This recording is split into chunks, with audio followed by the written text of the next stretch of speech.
Palavra da Verdade, a exposição bíblica com Hernandes Dias Lopes. Irmãos, sempre que eu vejo um encontro de líderes, pastores, pastoras, meu coração se enche de esperança. O mundo está muito fragmentado. O mundo está dividido. Ideologias, partidos, ambições. Mas a Igreja de Cristo é uma só. Nós somos um só povo. Nós somos um só rebanho. Nós somos uma só família. Não há nada mais lindo no mundo do que a Igreja de Cristo. Você chega no lugar onde você nunca foi outrora, vê pessoas que você nunca tinha conhecido antes, e com 5 minutos você se sente em casa. Só na Igreja de Deus acontece isso. Em tempos de crise, a igreja nunca deu baixa ré.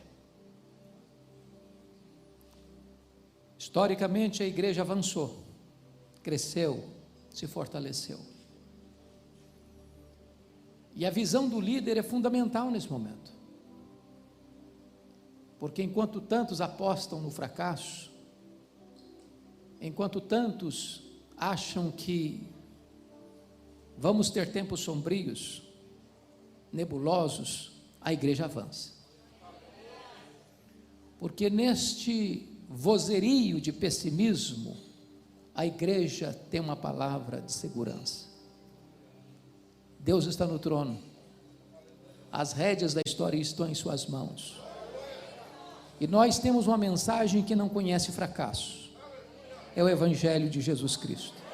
É o poder de Deus para a salvação de todo aquele que crê. Então, mais do que nunca, você e eu precisamos estar encorajados. Porque a igreja, e só a igreja tem a resposta para esse mundo. Continue pregando, continue sonhando, continue aguardando coisas grandes de Deus. Empreenda grandes projetos no reino de Deus.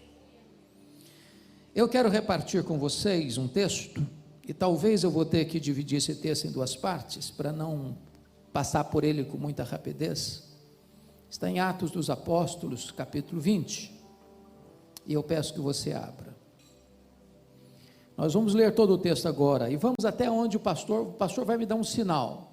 Levantou a mão, comandante manda, o soldado raso obedece. Então, e aí dá uma parada e retoma depois. Atos 20, a partir do verso 17.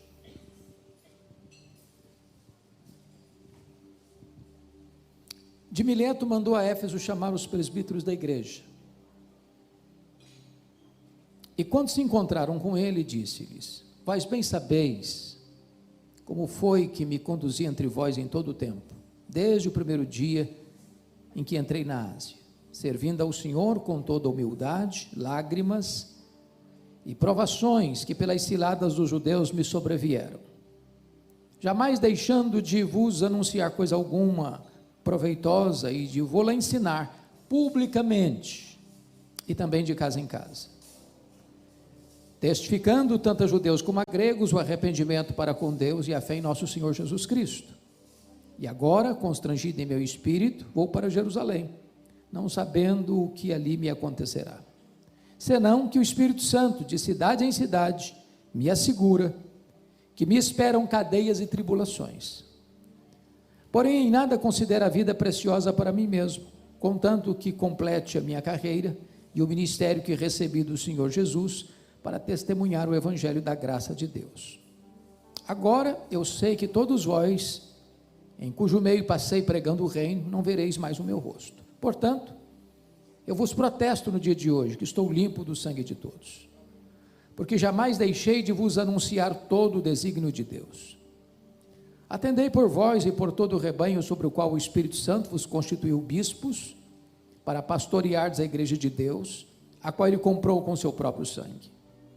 Eu sei que depois da minha partida, entre vós penetrarão lobos vorazes, que não pouparão o rebanho, e que dentre vós mesmos se levantarão homens falando coisas pervertidas para arrastar os discípulos atrás deles.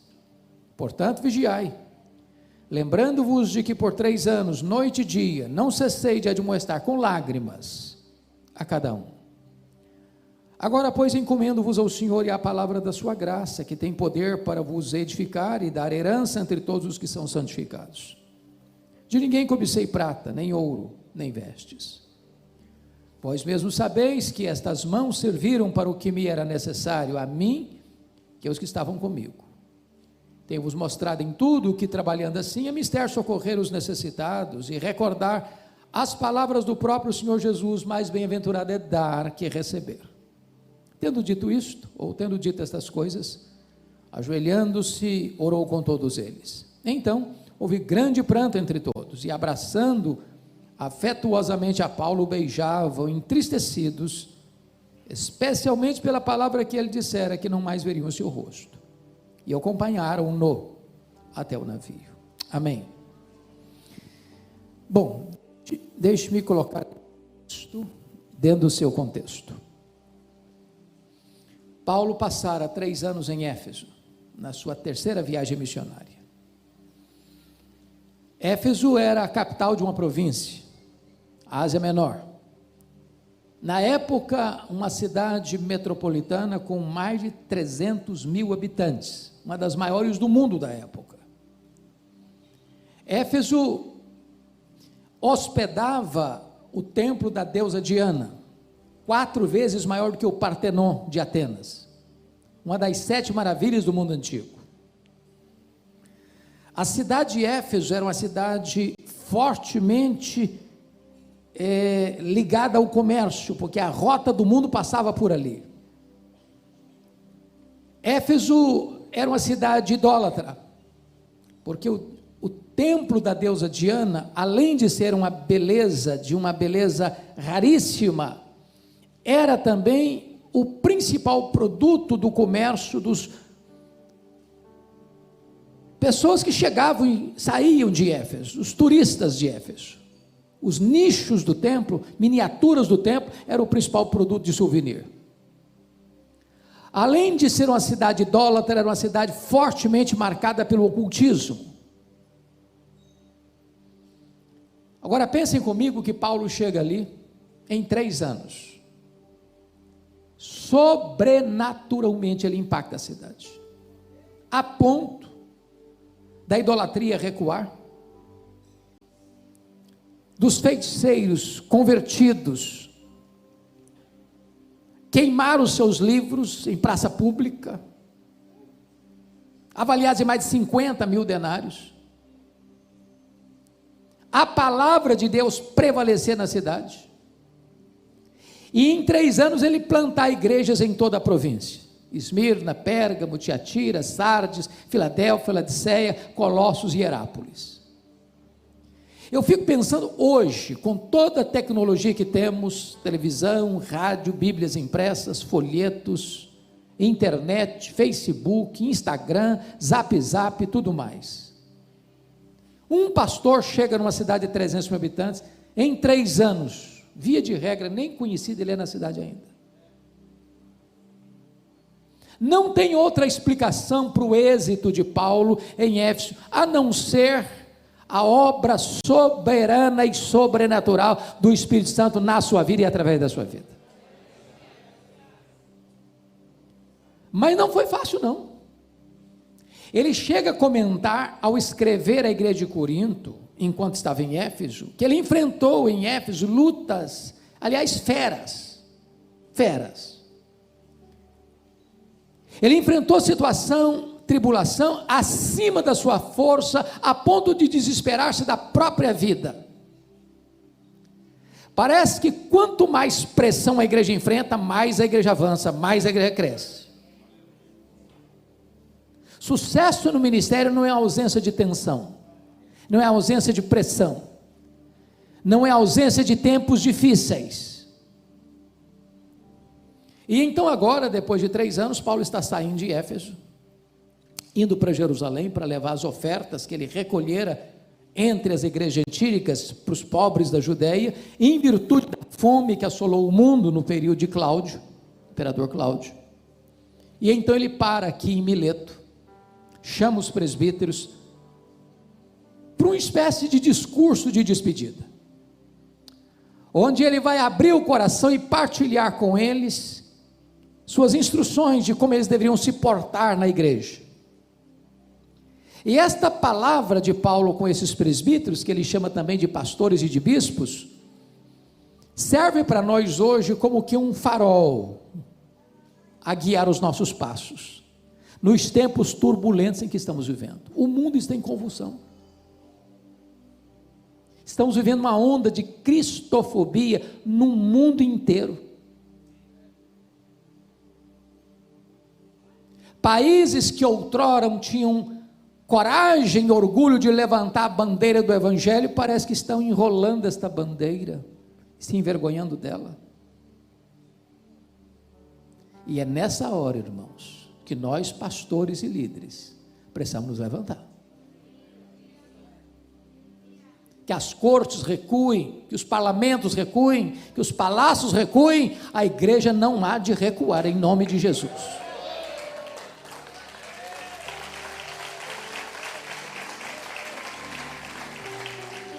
E neste encontro com os líderes da igreja, Paulo vai mostrar alguns compromissos que você e eu precisamos ter.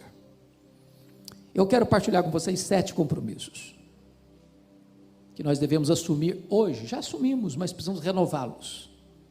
Primeiro compromisso do líder, confira comigo aí, versículo 19, é o nosso compromisso com Deus.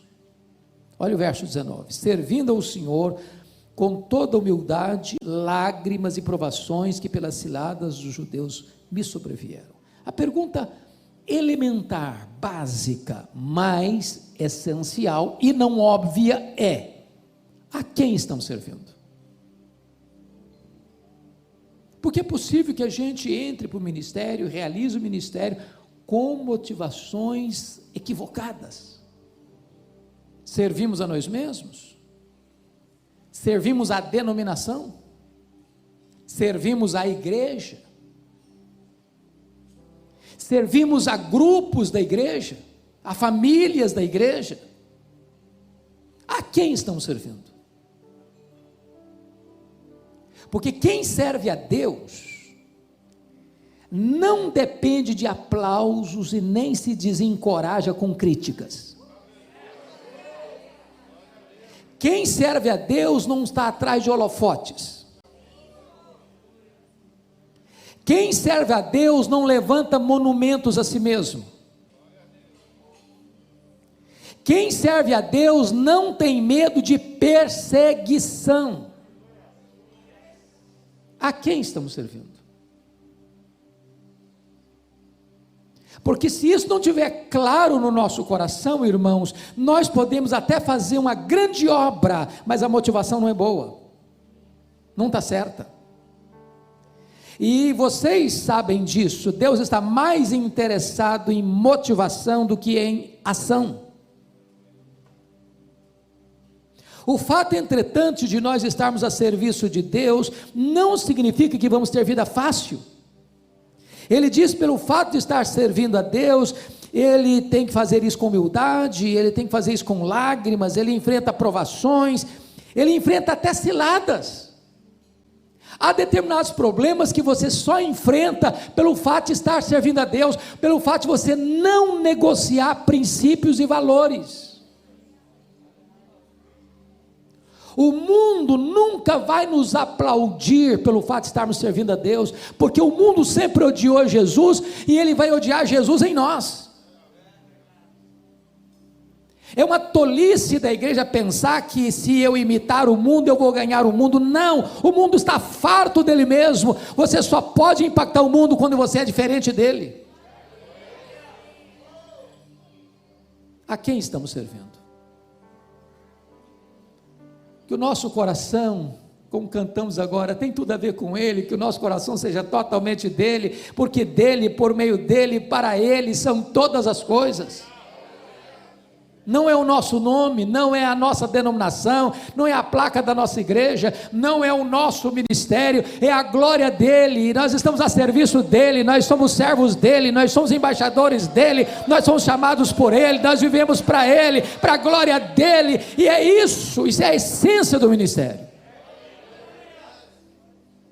Segundo compromisso, compromisso com nós mesmos. Olha comigo, por favor, o versículo 18. E quando se encontraram com ele, disse-lhes: vós bem sabeis como foi que me conduzi entre vós em todo o tempo, desde o primeiro dia em que entrei na Ásia. Olha o verso 28, a parte A: atendei por vós. Ô irmãos, isso é tão importante. O que Paulo está dizendo para esses irmãos é o seguinte: olha, vocês conhecem, o dia que eu cheguei aqui, lembram-se disso. Pois a minha vida, minha postura, meu ministério, meu trabalho, minha conduta, minhas ações, minhas reações, minhas decisões, desde o primeiro dia até o último dia, hoje, que eu estou indo embora, teve consistência. Não houve zigue-zague, altos e baixos. Não foi um tobogã. Em outras palavras, a vida do líder é a vida da sua liderança. Seu ministério tem exatamente o tamanho da sua vida. Há um ditado na língua portuguesa que diz que a última impressão é a que fica. No ministério, não pode existir a última impressão, é a primeira, é a segunda, é a última. Tudo precisa estar na mesma régua.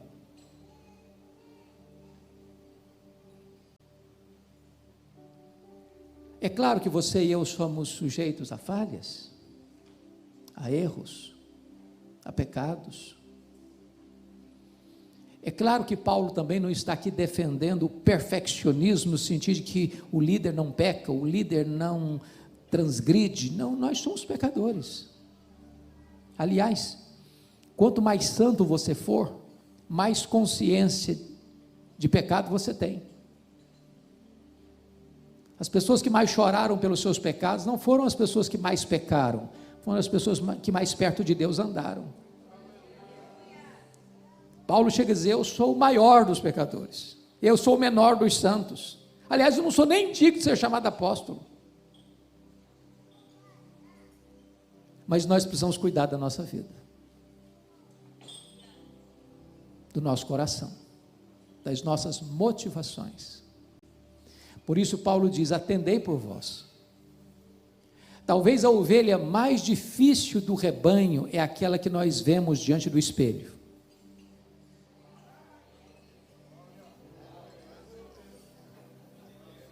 Se nós não pastorearmos a nós mesmos, nós estaremos desqualificados para pastorear todo o rebanho de Deus. Por quê? Porque os pecados, se a vida do líder é a vida da sua liderança, os pecados do líder são os mestres do pecado. Isso porque os pecados do líder são mais graves, são mais hipócritas e são mais danosos do que os pecados dos outros. Mais graves porque o líder peca contra o maior conhecimento. Mais hipócritas porque o líder denuncia o pecado em público e às vezes o pratica em secreto. E mais danosos porque quando um líder cai, mais pessoas são atingidas. Então Paulo diz: atendei por vós. Vigie a sua própria vida, pastoreie o seu próprio coração. E vocês que são pastores, pastoras, pregadores, pregadoras, sabem disso. É mais fácil você pregar para uma multidão do que você pregar para você mesmo. Você confrontar a você mesmo, você enfrentar a você mesmo. Mas Paulo diz: atendei por vós. E ele dá o exemplo: vocês sabem como eu me comportei entre vocês, desde o primeiro dia em que entrei na Ásia, até o dia que eu estou me despedindo de vocês. Que Deus os dê graça, irmãos, para manter o fogo aceso no nosso coração, para manter o óleo fresco na nossa cabeça, e para manter as vestes alvas. Terceiro princípio: o compromisso do líder com a palavra de Deus. Chama a sua atenção para os versos 20 a 27, e eu não sei qual a versão que você está usando, mas na minha versão, a versão atualizada, no verso 20 há dois verbos, anunciar e ensinar. No verso 21 tem o verbo testificar no gerúndio. No verso 24 tem o verbo testemunhar. No verso 25 tem o verbo pregar no gerúndio. E no verso 27 tem o verbo anunciar. Obviamente, todos esses verbos estão relacionados com a palavra de Deus. O pastor, o líder, precisa ser o homem da palavra, mestre na palavra, douto na palavra, que maneja bem a palavra da verdade. A palavra manejar é cortar em fatias retas, não fazer curva.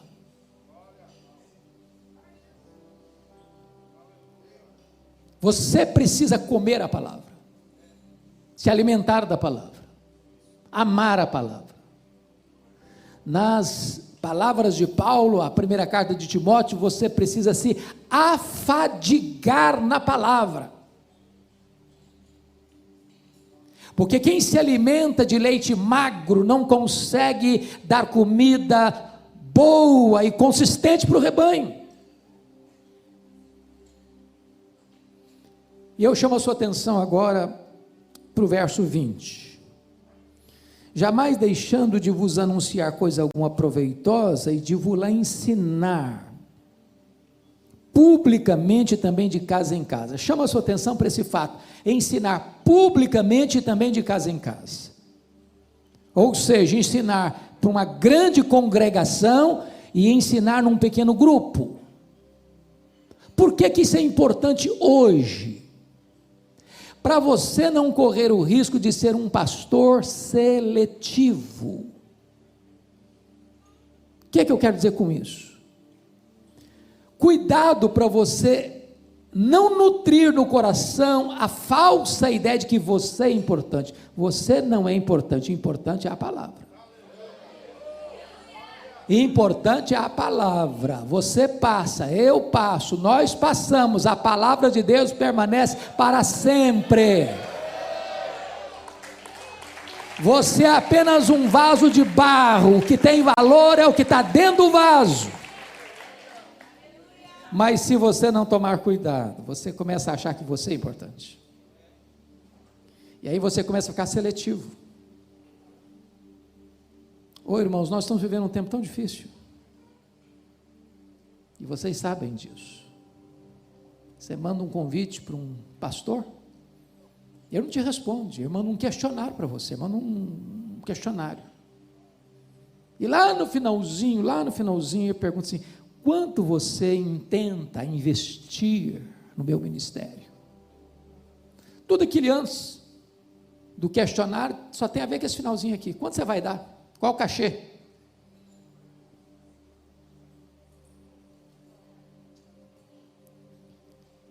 Certa feita, fui convidar um cidadão para pregar, não consegui falar com ele porque ele estava blindado.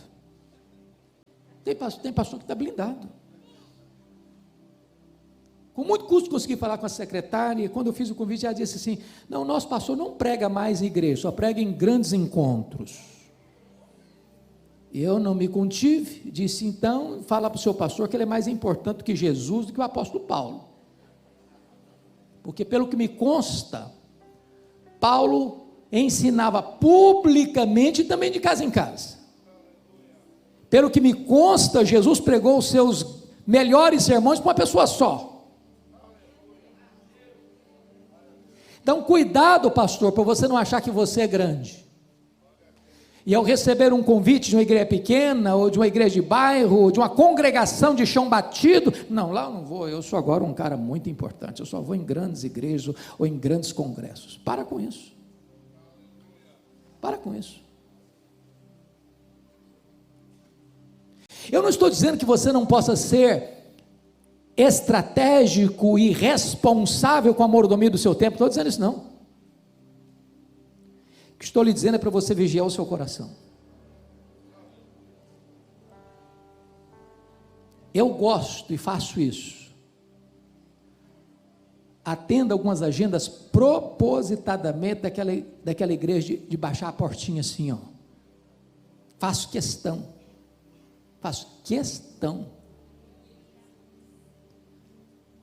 Para que você nunca passe essa ideia de que agora você é seletivo, só prega em grandes encontros, ensinando publicamente também de casa em casa. Mas outra coisa aqui, você tem uma igreja menor, uma congregação menor, não, eu vou chegar lá, vai ter 5, 10, 15, 20 pessoas, deixa eu fazer um estudozinho assim, meio sapecado mesmo, que tem pouca gente.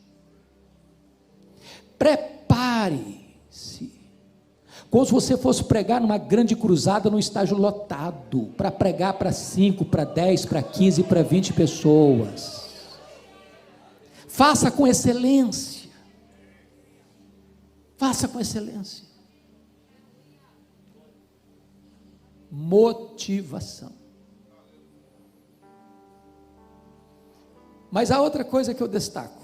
Olha o verso 21 agora comigo. Testificando tanto a judeus como a gregos, o arrependimento para com Deus e a fé em nosso Senhor Jesus Cristo. Note você que no verso 20 ele estava ensinando. Mas no verso 21 ele está testificando arrependimento para com Deus e fé em nosso Senhor Jesus Cristo. Arrependimento para com Deus e fé em nosso Senhor Jesus Cristo são os dois elementos da conversão. O que você notou aqui? Paulo é um mestre no verso 20 e Paulo é um evangelista no verso 21. Mas qual a importância de frisar isso aqui agora? É porque, irmãos, nós estamos vivendo uma época em que a vasta maioria dos pastores que estão saindo dos seminários dizem assim: eu tenho o dom de mestre, mas não de evangelista. O cara não sabe o que é atravessar a rua, entrar na casa de uma pessoa e compartilhar Jesus. Ele é um bom evangelista do púlpito, faz um grande sermão, mas nunca entrou na casa de alguém, ou raramente vai e leva uma pessoa a Cristo. Na década de 80, uma frase ganhou o Brasil no mundo evangélico, alguns talvez se lembrem: ovelha gera ovelha, pastor não gera ovelha. Essa premissa é parcialmente verdadeira. Por ser apenas parcialmente verdadeira, ela é totalmente falsa. Preste bem atenção nisso. Não é verdade que pastor não gera ovelha. Não é verdade. Pastor é um evangelista, sim. Pastor é um ganhador de alma, sim. Pastor não só ensina, pastor também testifica arrependimento para com Deus e fé em nosso Senhor Jesus Cristo, sim. Eu não sei a realidade da denominação dos irmãos todos que estão aqui, mas via de regra, as igrejas hoje estão querendo mais performance, e em muitos seminários hoje ninguém mais dá uma aula, vai para um seminário se não tem mestrado, outros exigem doutorado. Lá no passado, quando eu fiz seminário, e não foi tanto tempo assim, um pastor de igreja dava aula, talvez tinha de fato um pouco de limitação no conhecimento, mas botava fogo no coração da gente, fogo no coração da gente. Hoje o que acontece? O professor de seminário é tempo integral, tem mestrado, doutorado, pós-doutorado, e aí ensina o pastor a ser um cara de gabinete. Ele é mestre, mas não é evangelista. Aí o cara tem doutorado, pós-doutorado e mais um porquê, e a igrejinha está desse tamanho e fica desse tamanho. Sabe por quê, filho? quem não semeia não colhe. Não adianta. Tem hora que eu tomo alguns sustos na vida. Eu chego para pregar, aí o pastor é uma pessoa de conhecimento bastante limitado. Ele diz: eu estou aqui há 5 anos, já plantei 40 congregações, estamos aqui com 5.000 membros. Dá vontade de ajoelhar nos pés dele. Ele falou: meu irmão, me ensina aí. Ensina aí. Eu não estou com isso dizendo que você não deva ser um estudioso, não. Eu acho que nós estudamos pouco. Pelo menos para sermos obreiros aprovados. Mas eu estou dizendo para você que só você estudar, sem o poder do Espírito Santo, sem fogo no seu coração, sem amor pelas almas perdidas, sem você sair do conforto do ar-condicionado e numa cadeira almofadada, para ir gastar mais as solas dos seus sapatos do que o assento dos seus bancos, não vai adiantar. Irmãos, o pastor é o exemplo. Se ele não é evangelista, ele não ensina o povo a evangelizar. Se ele não tem amor pelas almas, ele não ensina o povo a ter amor pelas almas. Se ele não tem paixão no coração por ver a igreja crescer, a igreja não vai crescer. A igreja é o espelho do pastor. As nossas ovelhas nos veem mais do que nos escutam. Agora notem mais. Quando chega no verso 27, ele diz assim: porque jamais deixei de vos anunciar todo o desígnio de Deus. Eu amo isso aqui, sabe por quê, irmãos? Porque hoje, às vezes, nós estamos pregando temas da nossa preferência. Nós até pregamos a palavra, mas não pregamos toda a palavra. Nós somos seletivos. E eu não vejo outra forma de você pregar todo o desígnio de Deus, desculpem dizer isso agora, sem você conhecer e talvez experimentar com grande entusiasmo o que significa pregação expositiva. Eu, quando vou pregar numa igreja, via de regra, eu chego à conclusão na leitura do texto. Irmãos, vamos abrir a Bíblia. Eu leio o texto. Aí, terminou de ler a Bíblia, o povo faz assim, ó. Qual a conclusão que você chegou? Esse povo, primeiro, não está acostumado com pregação expositiva. Segundo, esse povo não espera que eu vou trabalhar esse texto. Terceiro, esse povo está dizendo para mim o seguinte: olha, não importa o que o texto diz, eu quero saber o que o senhor tem para falar. Quer dizer uma coisa para você, filho: o pregador só tem um compromisso, é ler a Bíblia, é explicar a Bíblia e aplicar a Bíblia. Deus não tem nenhum compromisso com a palavra do pregador, Deus tem compromisso com a sua palavra. A promessa de que a palavra não volta vazia não é a palavra do pregador, não é a palavra de Deus. Então, fortemente eu encorajo você, meu amado, a estudar a Bíblia, a expor a Bíblia, a pregar a Bíblia, a entender a Bíblia e levar o seu povo a amar a Bíblia. Quando você terminar um sermão, ninguém vai ficar encantado com você, vai ficar admirado com a beleza, a riqueza da palavra de Deus.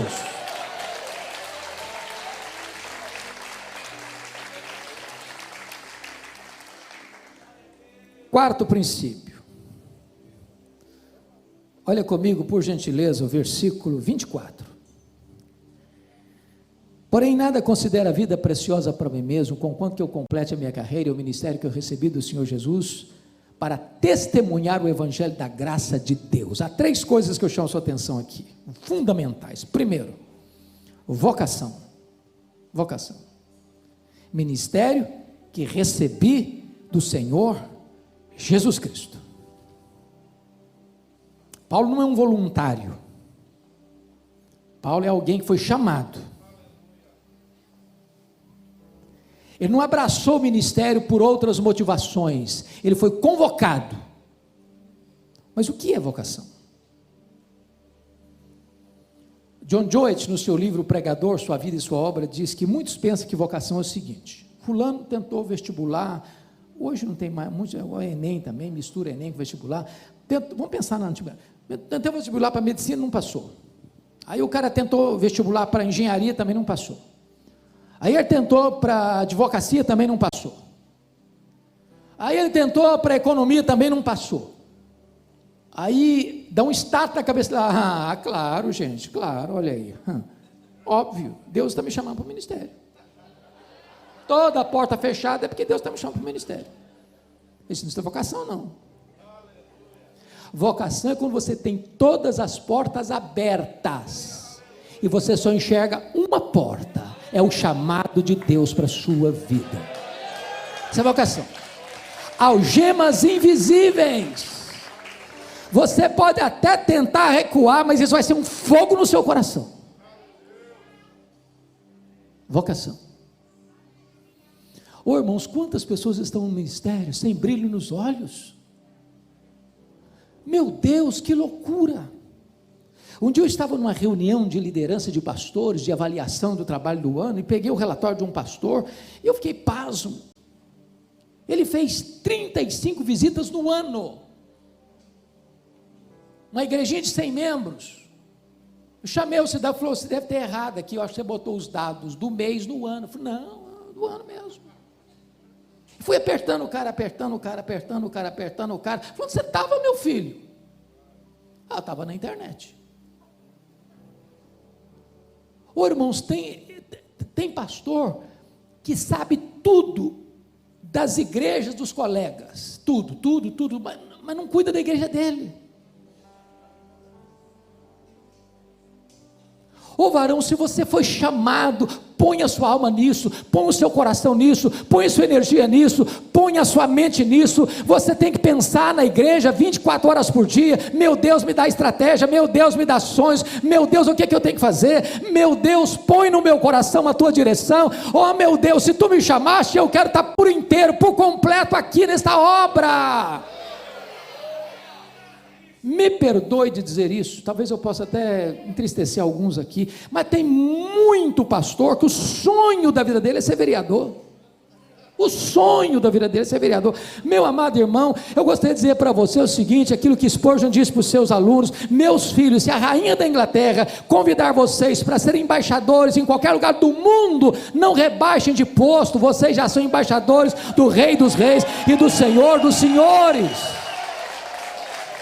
Apaixone-se pelo ministério. Deus chamou você para a mais honrosa vocação do mundo: ser portador de boas novas de salvação. Segundo, abnegação. Olha o versículo 24 de novo. Em nada considero a vida preciosa para mim mesmo. Por que ele está dizendo isso? Ele está dizendo isso porque enquanto ele estava indo para Jerusalém, levando muitas ofertas, era tanto dinheiro, que até o rei ficou interessado um pouco nessa grana. Tanto dinheiro, que alguém podia dizer: bom, esse povo vai fazer uma festa para Paulo em Jerusalém. E ele está dizendo: ó, o Espírito Santo está me assegurando de cidade em cidade, que o que eu vou enfrentar pela frente são cadeias e tribulações. Eu estou levando dinheiro, oferta, ajuda, socorro para eles, mas em resposta, o que o Espírito Santo está me garantindo aqui é que vou ser preso. Talvez se fosse hoje, dizem: bom, eu não vou lá não, eu vou mandar uma comitiva levar o dinheiro, não vou lá nada, para que eu vou para lá? Estão querendo me prender? Mas não vou. É nessa conjuntura que ele diz: mas em nada considero a vida preciosa para mim mesmo. Irmãos, o ministério tem muitas alegrias. Se eu tivesse 10 vidas, eu queria ser pastor em todas elas. Mas não tem ministério sem luta, não. Se você quer viver uma vida mansa e tranquila, então desista do ministério. Tem luta sim. Quem está procurando ministério para ter segurança econômica, status social, prestígio, desista. Ministério é para gente abnegada. Para gente que diz que não importa o que vai acontecer comigo, eu quero ser pastor. Não importa o que vai acontecer comigo, eu quero continuar pregando. Não importa se problemas vêm, se a tempestade chega, se a perseguição vem, se as pessoas vão lutar contra mim, se vão falar mal de mim. Não importa o que vai acontecer comigo pela frente, eu quero estar comprometido com esta vocação.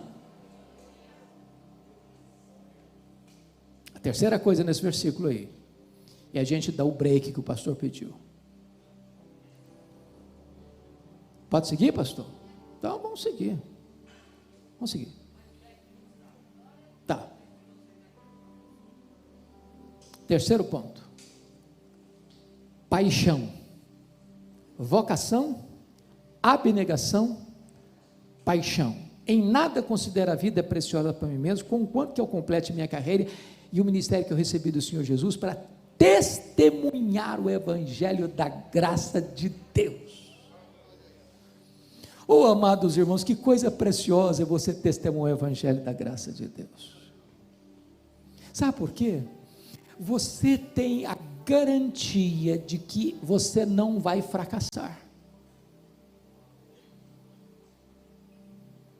Nenhum empresário tem garantia de que não vai fracassar.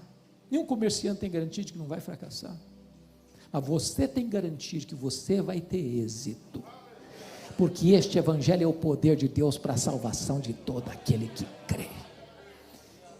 Um dos exemplos para mim mais fantásticos é o que Paulo dá na carta aos Filipenses, quando ele está encerrando a carta no capítulo 4, verso 22, ele diz assim: todos os santos vos saúdam, especialmente os da casa de César. O que era a casa de César? Era um antro de corrupção, de traição, de prostituição, de violência, onde tinha harém de homens e de mulheres, onde os soldados eram treinados para matar crianças, velhos, grávidas. Era um lugar onde tinha os banhos públicos com muita promiscuidade. Era um lugar onde tinha altares aos muitos deuses. Um lugar que não tinha adjetivos para defini-lo, porque se Roma era a cloaca do mundo, não tinha adjetivo para caracterizar a casa de César. Eu estou falando de César aqui, é o Nero, aquele que mandou matar sua mãe, aquele que mandou crucificar os crentes, aquele que mandou queimar os crentes em praça pública, aquele que era louco a ponto de matar membros da sua família. E aí Paulo podia chegar lá e falar: não, isso aqui é jogar pérola aos porcos. E num lugar tão terrível quanto este, ele prega a palavra mesmo algemado, e conversões, e conversões, e conversões, e conversões, e conversões, e conversões. Se você pregar a palavra de Deus num prostíbulo, vai ter conversão lá. Se você pregar a palavra de Deus numa boca de fumo, vai ter conversão lá. Se você pregar a palavra de Deus num bar cheio de bêbados, vai ter conversão lá, porque a palavra de Deus é poderosa.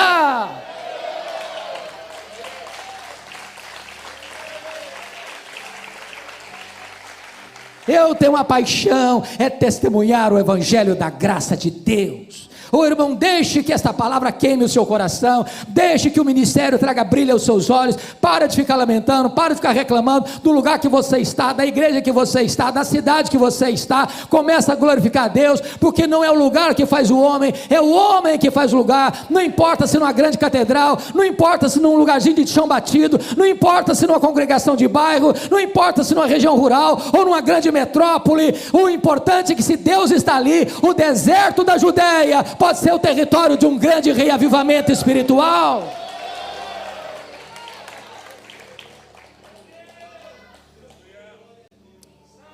Quinto compromisso. Olha comigo, por favor, o versículo 28 a 30. Atendei por vós e por todo o rebanho sobre o qual o Espírito Santo vos constituiu bispos, para pastoreardes a igreja de Deus, a qual ele comprou com seu próprio sangue. Eu sei que depois da minha partida entre vós penetrarão lobos vorazes, que não pouparão o rebanho, que dentre vós mesmos se levantarão homens falando coisas pervertidas para arrastar os discípulos atrás deles. Então nós já falamos do compromisso com Deus, do compromisso com você mesmo, do compromisso com a palavra, do compromisso com o ministério. vocação, abnegação, paixão. Agora, em quinto lugar, o compromisso com a igreja. Com a igreja. E Paulo diz: atendei por todo o rebanho sobre o qual o Espírito Santo vos constituiu bispos. Deixa eu fazer só uma perguntinha aqui para os colegas. Na igreja que você pastoreia, tem alguma pessoa complicada? Porque se não tiver, a gente pode fazer algumas transferências também, sem nenhum problema. Nenhum problema. Com todo prazer. Por que Paulo está dizendo atendei por todo o rebanho? Porque o pastor pode correr o risco de ter as ovelhas prediletas e fazer 10 visitas para uma ovelha no ano e nenhuma visita para aquela outra ovelha no mesmo ano.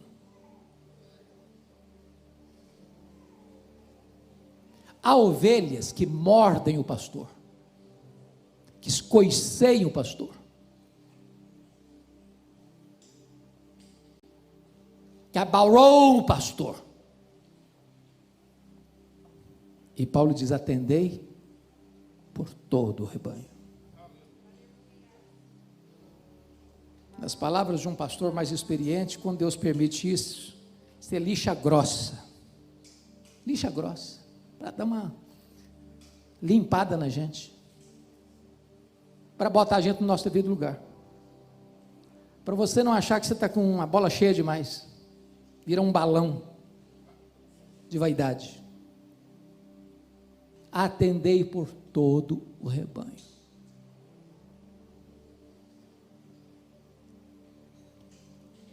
Agora preste atenção, sobre o qual o Espírito Santo vos constituiu bispos. Aqui tem algo sublime para nós. Você conhece igreja onde o pastor é o chefe, é o dono, quem manda é ele, e não fica na frente não, que ele te arrebenta? Tem política de bastidor para ficar ou para sair? O que Paulo está dizendo é o seguinte: ou você entende que é o Espírito Santo quem te colocou ali, ou então você está fora do lugar. Não precisa de política de bastidor, nem precisa e nem deve. Quem comanda a igreja é Jesus. Quem dirige a igreja é o Espírito Santo. A igreja só tem um cabeça, só tem um dono. E o dono da igreja tem marcas nas suas mãos. Eu nunca esqueço uma cena, há alguns anos, com o pastor Aguiar Valvassouras, pastor da igreja Nazareno de Campinas.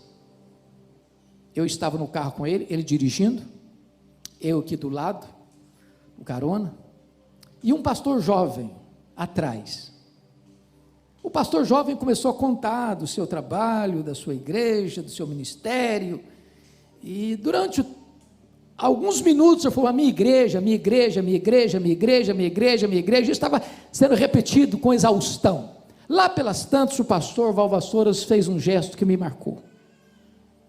Tirou a mão direita do volante, botou a mão para trás assim, e disse: bota a sua mão aqui, filho. Aí o pastor botou a mão na mão do pastor, o pastor deu uma alisada na mão e disse assim: eu não estou vendo marcas de cravos nas suas mãos. Não só fala mais nada não, eu queria morrer.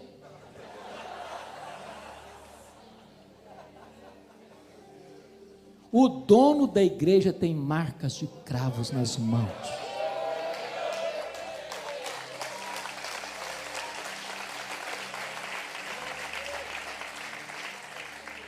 Ô irmãos, como isso é bonito, porque se você sabe que é o Espírito Santo quem botou você ali, você enfrenta a luta, você enfrenta a oposição, você enfrenta a perseguição, você enfrenta a traição, você vai para frente, você é um leão.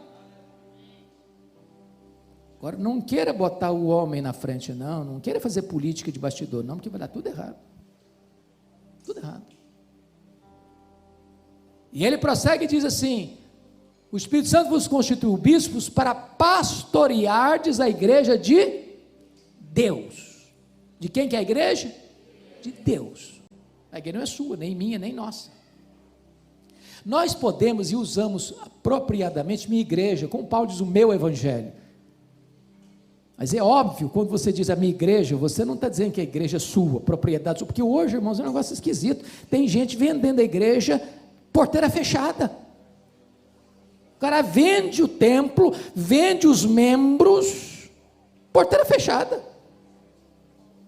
Como se a igreja fosse uma empresa particular. Igreja de Deus. Quanto custou essa igreja para ele? Que ele comprou com o seu próprio sangue, porque o sangue do seu filho é o seu próprio sangue.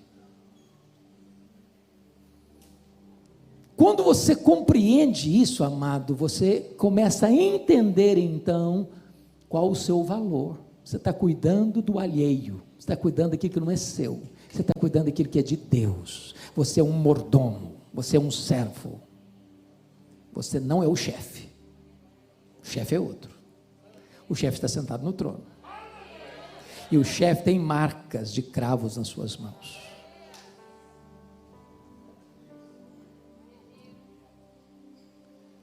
Mas agora Paulo chega no verso 29, ele tem um alerta soleníssimo a fazer.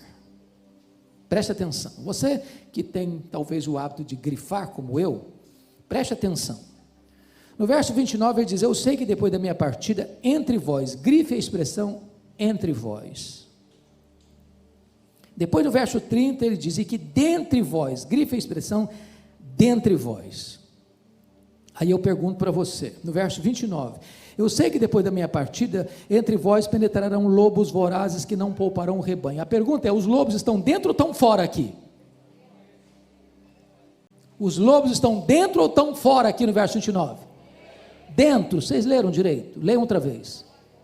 Leiam de novo. Os lobos estão fora, querendo entrar. Querendo entrar. Quem são os lobos?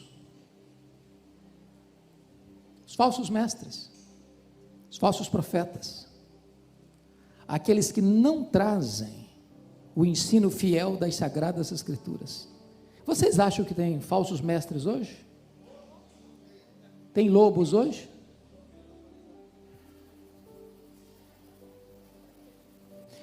O que Paulo está alertando a você e a mim hoje aqui? Meu amado, você que é pastor, por favor, escute o que eu vou lhes dizer. Por favor, nunca convide alguém para estar no púlpito da igreja que Deus lhe confiou, se você não sabe quem é essa pessoa.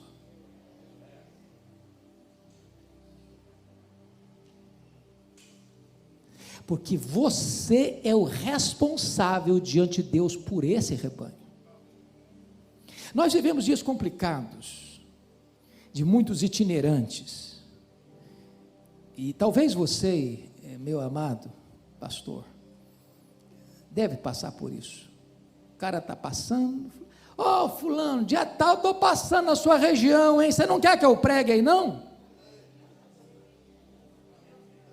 Ô gente, desculpe se alguém faz isso, desculpe, mas não é uma boa atitude se oferecer.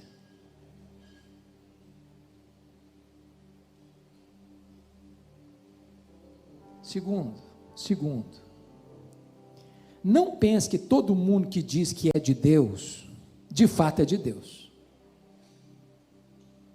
Deixa eu lhes dar um pequeno exemplo. Um dia eu estava em Vitória pregando, culto dominical, entra uma mulher muito bem vestida, bem trajada, com um pequeno séquito, com um pequeno grupo atrás dela. Sentou no terceiro, quarto banco, não me lembro direito, mas não sei como essa mulher mandou um bilhete para mim no púlpito, enquanto eu pregava.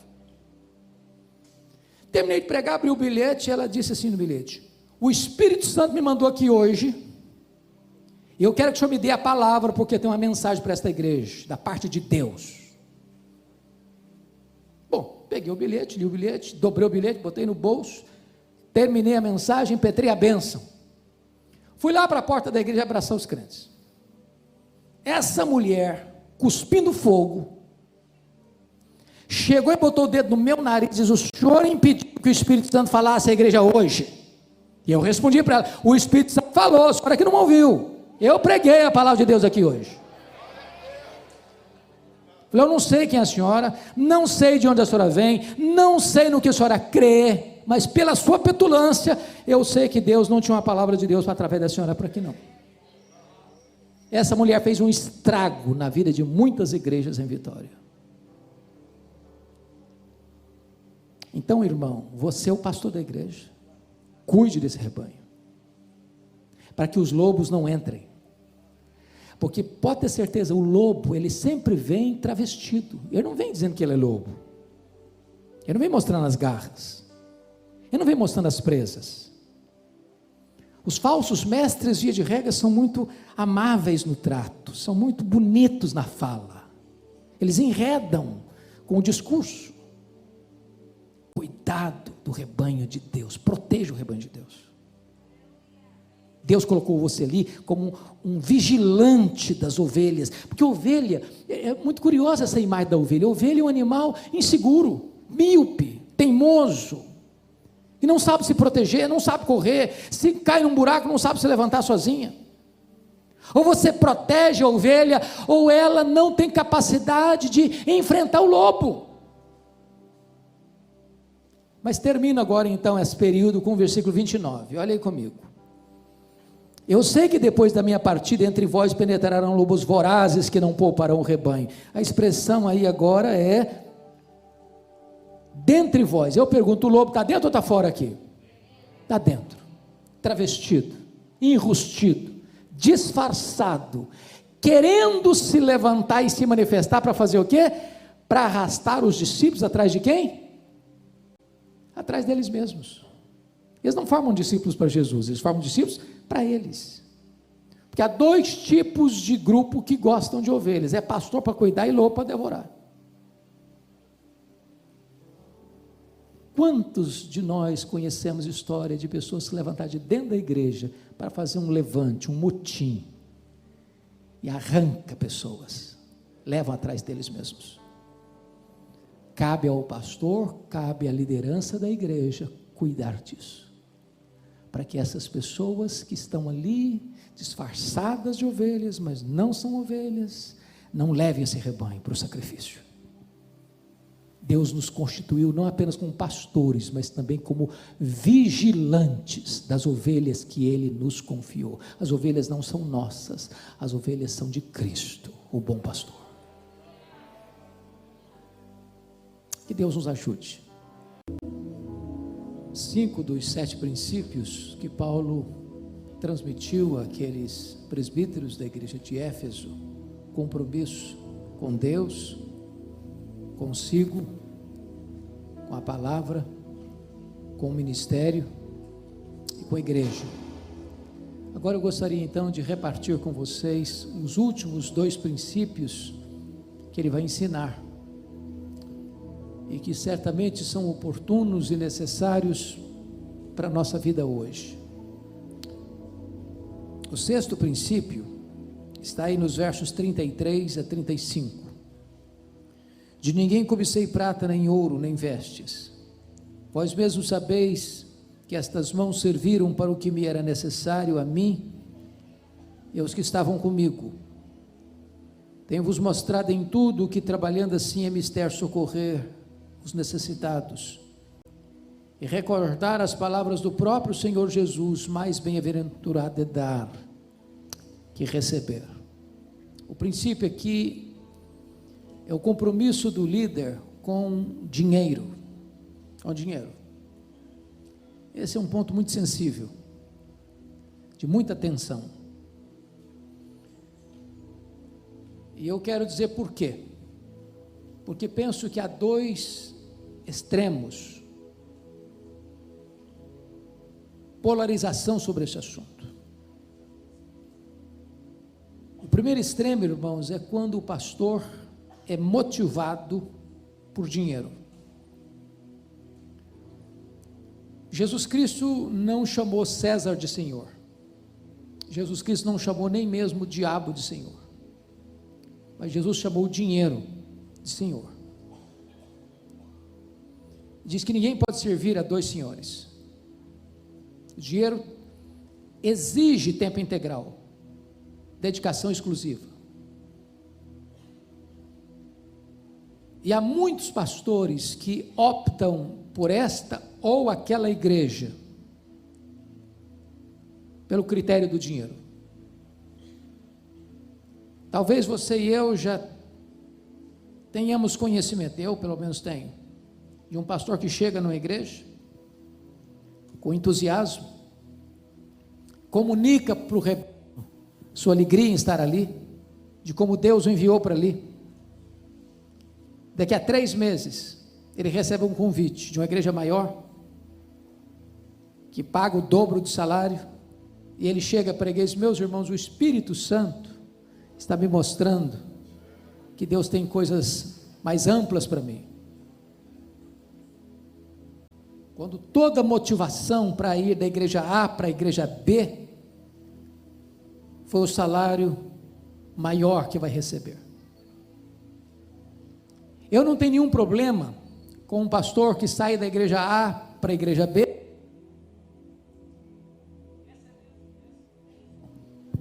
recebendo um salário maior na igreja B do que na igreja H. Nenhum problema. A grande questão é qual é a motivação em ir da igreja A para a igreja B. Se a motivação é dinheiro, ele está dizendo o seguinte: o meu ministério está numa vitrine, quem paga mais leva. Isso é muito sutil. Deixa eu lhes dar 2 exemplos para clarear o princípio. Certa feita eu fui convidado para pregar numa das boas igrejas da nossa denominação, e eu não sabia que eles estavam em transição pastoral. Quando terminou o culto, a liderança da igreja me convidou para uma sala e disseram o seguinte para mim: nós estamos em transição pastoral, nós não sabemos o quanto o senhor ganha, a nossa igreja é uma igreja muito bem situada financeiramente, e nós pagamos o dobro do que o senhor ganha lá, não importa quanto é o seu salário lá, nós pagamos o dobro, precisamos que o senhor venha. E eu disse para aqueles irmãos: primeiramente, me sinto honrado com o convite, lisonjeado com a oferta. Entretanto, eu preciso dizer 2 coisas para vocês. Primeiro, eu tenho compromisso com a igreja que eu sou pastor. Segundo, se eu vier para cá porque vocês estão me pagando o dobro, eu estou dizendo para vocês que eu tenho preço, que o meu ministério está numa vitrine, quem paga mais leva. Então eu agradeço o convite, mas eu não venho. Porque se fosse, a motivação não era a igreja, era o dinheiro. Que discurso eu faria para a igreja que eu era pastor? Meus irmãos, eu estou saindo porque lá vão me pagar mais. Segundo exemplo, quando eu estava fazendo meu doutorado nos Estados Unidos, fui convidado para pregar numa das grandes igrejas, e a oferta que me fizeram era 4 vezes o que eu ganhava, 4 vezes. Alguém me disse: você é louco não aceitar um convite desse? Fica aqui 5 anos, resolve a sua vida financeira, depois você volta. A grande questão é: quanto vale o seu ministério? Qual é a sua motivação? Eu disse: muito obrigado, mas eu não venho. Eu tenho compromisso com o rebanho, sobre o qual o Espírito Santo me constituiu bispo. Então, muito obrigado, eu não venho. Vigie o seu coração, meu irmão, para que o dinheiro não seja o vetor que vai governar suas decisões. Nós estamos vivendo, irmãos, um tempo difícil, onde pastores e cantores evangélicos são tratados, às vezes, como astros de cinema. Pastores que exigem cachê para pregar, cantores que só pregam se o cachê for muito bom. E quando nós contribuímos para essa cultura, nós nos tornamos coparticipantes desse pecado. Eu não tenho nenhum problema de convidar um pregador, e eu sempre fiz isso, e honrar a pessoa que eu convido, com oferta. Agora, também tem um outro princípio. Se ao convidar um pastor, ele diz, eu vou, mas o meu preço é tanto, ainda que a oferta que eu fosse dar, no meu coração estava definida maior do que ele pediu, eu desconvido. Muito obrigado. Você vem não. Porque ministério não é negócio. Pastorado, irmãos, não é troca, não é barganha. Se você atender um convite por causa da oferta que lhe foi feita, você questione a sua motivação. Questione a sua motivação. Volto a lhe dizer, você deveria aceitar um convite para pregar numa congregação que não possa lhe pagar nem a gasolina para você ir. Quantas vezes já fiz isso? E aprendi uma coisa, pastor, que eu fazia errado. Um pastor um dia me ensinou isso. Se você for pregar na igreja mais humilde, lhe der uma oferta de R$20, receba. Nunca rejeite uma oferta. Isso é orgulho. Ainda que, ao receber, você resolva fazer outra coisa. Agora eu recebi, eu gostaria, pastor, que o senhor pegasse essa oferta, comprasse um presente para sua esposa. Mas você recebeu. Não há ninguém tão pobre que não possa dar. Não há ninguém tão rico que não possa receber.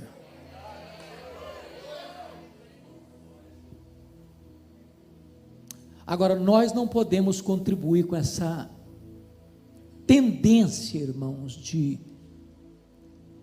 receber cachê, pregar por cachê, cantar por cachê. Não podemos fazer do ministério um negócio. O lucro não pode ser o vetor do nosso ministério. Mas lhes disse que há outro polo, um outro extremo. Primeiro é o pastor ser governado por dinheiro. O segundo extremo é quando a igreja não honra o pastor e lhe paga um salário de fome. Tem muita igreja, irmão, que o pastor, presidente, recebe um mega salário. Quem rala mais lá na ponta, paga para ser pastor. Biblicamente isso não está certo. O obreiro é digno do seu salário. Agora vamos ver o que Paulo diz aqui. Ele diz o seguinte: de ninguém cobicei prata, nem ouro, nem vestes. Vós mesmos sabeis que estas mãos serviram para o que me era necessário, a mim e os que estavam comigo. Tenho-vos mostrado em tudo que, trabalhando assim, é mister socorrer os necessitados, e recordar as palavras do próprio Senhor Jesus, mais bem-aventurado é dar que receber. Alguns dizem, está vendo, isso aqui sim, isso aqui é exemplo. Paulo trabalhou, foi pastor, e não recebeu salário, e ainda ajudou as pessoas ainda. Esse aí sim, calma. Paulo não está tratando de salário pastoral aqui. Se você quer saber o que ele pensa sobre salário pastoral, você tem que ler 1 Coríntios capítulo 9, lá ele trata do assunto, e ao tratar do assunto lá, ele aplica o mesmo princípio do Antigo Testamento para o Novo Testamento, e diz que o pastor merece primícias, um salário de honra. Agora, o que ele está dando de exemplo é o seguinte: quando a igreja era munheca, mão de vaca, pão dura, e não pagava o salário para ele não deixava de ser pastor não, ele ia fazer tenda, ele ia trabalhar para ser pastor, porque ele não é pastor por causa de dinheiro, ele é pastor por causa de um chamado que ele recebeu de Deus.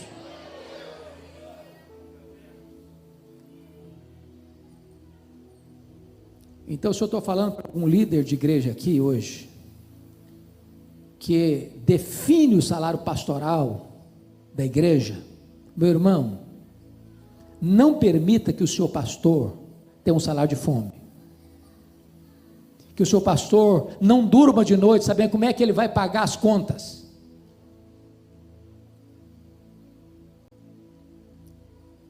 Deixa eu lhes dar um exemplo bíblico. O apóstolo Paulo, quando estava em Corinto, vocês sabem que a igreja de Corinto é uma igreja rica, financeiramente muito bem situada, mas pão dura. A igreja de Corinto não pagou o salário de Paulo enquanto ele foi pastor lá 1 ano e meio. Enquanto Paulo estava lá, ele não falou nada. Depois que ele saiu, foi para Éfeso.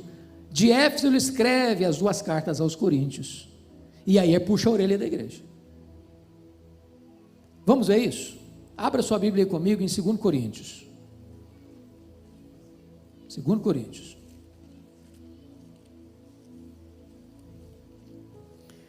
Lá no capítulo 11,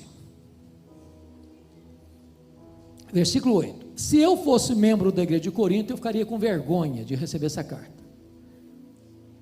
Olha aí comigo. Obrigado. 2 Coríntios 11, 8. Olha aí comigo. Paulo diz assim: despojei outras igrejas, recebendo salário para vos poder servir. Que é isso, Paulo? Você era nosso pastor e outras igrejas pagaram o seu salário para você ser o nosso pastor? Vocês não pagaram. Outras igrejas, entendendo meu ministério, me sustentaram enquanto eu era pastor de vocês. Verso 9. E estando entre vós, ao passar privações. Paulo, você passou privação aqui, sendo nosso pastor? Passei. Vocês não pagaram meu salário. Olha, gente, eu passava em frente ao McDonald's todo de vontade, comer um lanche, não tinha dinheiro. Minha túnica rasgada, precisava comprar túnica nova, mandei costurar, remendar, porque não tinha dinheiro. Vocês não pagaram meu salário? Não me fiz pesada a ninguém, pois os irmãos, quando vieram da Macedônia era gente pobre ou rica? Pobre. Supriram o que me faltava, e em tudo me guardei e me guardarei de você ser pesado.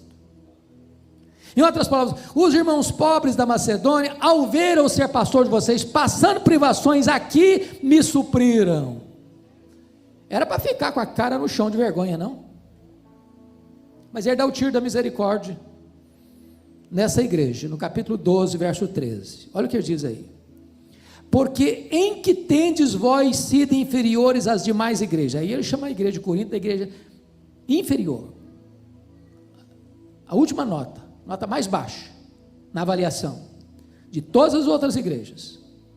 Porque em que tendes vós sido inferiores às demais igrejas, senão neste fato de não vos ter sido pesado, perdoai-me esta injustiça. Trocando em miúdos, sabe o que ele está dizendo? Igreja de Corinto, de todas as igrejas, vocês foram a última escala, última nota. Nesse quesito, vocês não pagaram o meu salário, me perdoe a injustiça, devia ter cobrado. Trocando em miúdos, 2 coisas aqui que nós não podemos cometer. Primeiro, ser pastor movido por amor ao dinheiro. Segundo, a igreja que tendo condições de pagar um salário digno para o seu pastor, fecha a mão para o seu pastor e deixa o seu pastor passar privações e necessidades. Honre o seu pastor, cuide do seu pastor. Mas se você chegar numa situação onde falta provisão, vá trabalhar e continue sendo pastor. Agora Paulo está nos ensinando outra lição aqui. Versículo 35. Volta lá para Atos, por favor. Isso é tão importante, irmão, mas tão importante. Ele diz o seguinte: tenho-vos mostrado em tudo, que trabalhando assim é mister socorrer os necessitados e recordar as palavras do próprio Senhor Jesus, mais bem-aventurado é dar que receber. O pastor precisa ser um exemplo de generosidade. Igreja generosa aprende com um pastor generoso. Na hora de entregar o dízimo, o pastor é o primeiro aí no gasofilácio. Vamos fazer uma oferta aqui para ajudar os pobres. O pastor é o primeiro a chegar no gasofilácio. Não adianta só pregar, tem que dar exemplo.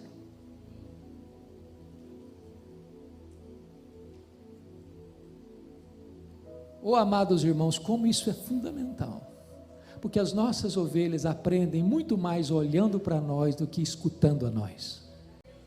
Generosidade é a alegria de dar. Estou falando de barganha não, porque tem muita gente hoje que dá com motivação errada. Se você der 900, você vai receber 10 mil. Bom, se a minha motivação é de receber 10 mil porque eu dou 1.000, minha motivação é dinheiro.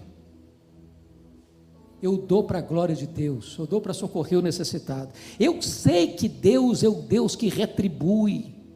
Deus não fica em dívida com ninguém. Quem ajuda o pobre, diz Provérbios, empresta a Deus. A alma generosa prosperará. Aquele que retém mais do que é lícito, vaza pelos dedos, é pura perda. Se você é generoso, Deus certamente vai multiplicar a sua sementeira, mas cuidado com a motivação. Motivação. Deus está mais interessado em motivação do que em ação. Então, o líder precisa saber muito bem como é que ele cuida de dinheiro. Quer ver uma coisa muito simples? Desculpe dizer isso.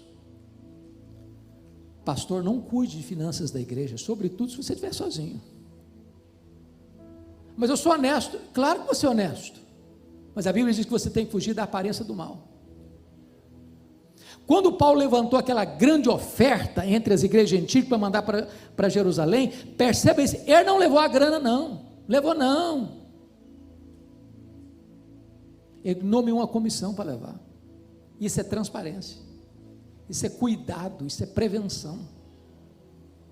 Então, pastor, cuidado com dinheiro, cuidado com dinheiro, não faça obra por amor ao dinheiro.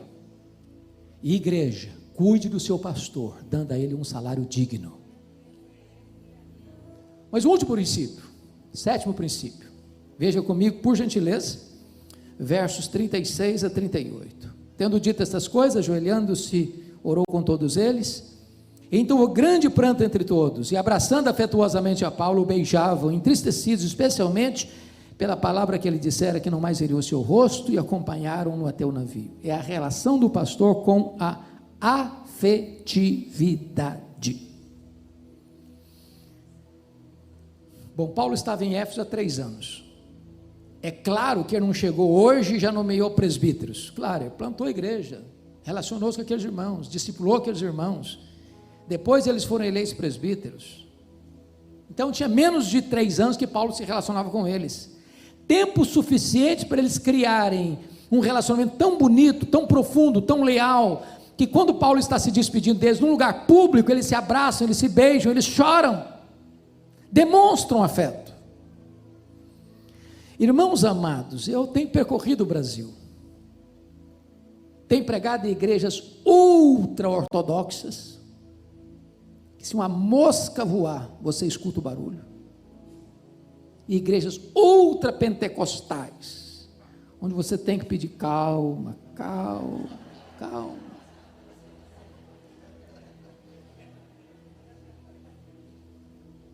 Sabe onde os pastores enfrentam mais tensão na igreja? Não é com as ovelhas, é com a liderança. Pastores com úlcera, pastores com insônia, pastores com depressão, pastores doentes emocionalmente, líderes que na igreja uma bênção, cantam, quando ficam ao redor de uma mesa, viram um monstro, quer subjugar o pastor, quer botar o pastor debaixo da sola do seu sapato.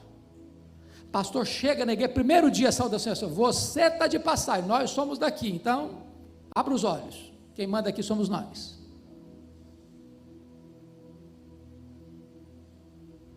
Seus líderes precisam ser os seus amigos mais achegados. Eu estava pregando um congresso de pastor certa feita em Águas de Lindóia, e eu fiz uma pergunta. E a pergunta que eu fiz aos pastores foi essa: qual foi a última vez que você beijou os seus presbíteros? Seja presbítero, diácono, seu líder da sua igreja. Houve um silêncio sepulcral na sala, ninguém levantou a mão. Tomei um susto. Até que um mais corajoso levantou no fundo da sala e respondeu assim: beijar eu não beijei não, mas vontade de morder eu tive algumas vezes.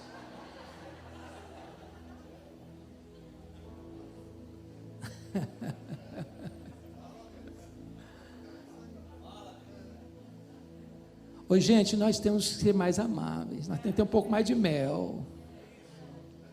Mais de mel. Eu tomei um susto, pastor Fred, no dia que eu fui ordenado. Fui ordenado no dia 17 de janeiro de 1981, aliás, de 82, em Bragança Paulista. Terminei de ser ordenado ao Sagrado Ministério, todo animado, chega um presbítero, muito querido, para me dar um conselho. Ele disse assim: olha, você é jovem, você é solteiro ainda, então quando você estiver cumprimentando as pessoas, e chegar uma mulher, estica bem o braço, estabeleça o limite. Eu tomei um susto,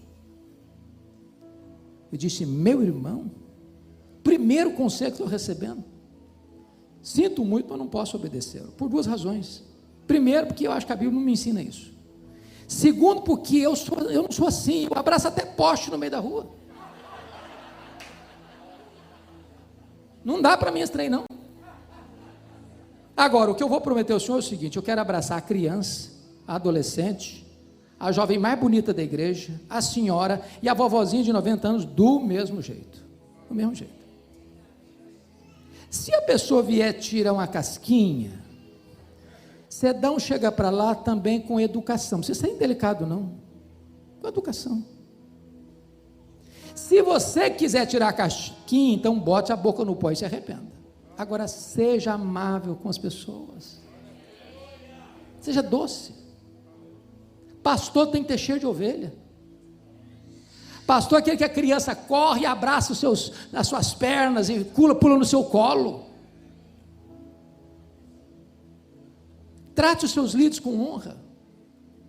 Pare de querer ser, esse aqui é meu protegido, é meu amigo, o outro lá, e começa a fazer política de bastidor. Para com isso. Ama seu povo, ama essas ovelhas. Uma coisa é amar a pregação, outra coisa é amar as pessoas para quem você prega. Eu escutei de uma estrela por aí afora: eu gosto da multidão, mas de gente não. Esse negócio de gente me encostar, me cumprimentar, me abraçar, não dá para mim. Aí sabe o que está acontecendo hoje? O cara chega para pregar, na hora que vai pregar, e acabou de pregar, racha fora. Não gosta do culto, não gosta do louvor, não gosta da congregação, não gosta do povo. Ele gosta do glamour, ele gosta do holofote. Pastor tem que ser amável. Pastor tem que chorar com o que chora. Pastor tem que se alegrar com o que se alegra. Pastor tem que ir na casa do pobre e do rico do mesmo jeito. Deixa eu lhes dar 2 exemplos para encerrar. Um dia eu estou abraçando o povo na porta da igreja, depois do culto. Aproxima-se uma irmã e diz assim: pastor, o senhor sabe por que eu valorizo tanto o seu abraço aqui na igreja? Eu falei: não sei não, filha, por quê? Ela me respondeu: porque é o único abraço que eu recebo na semana.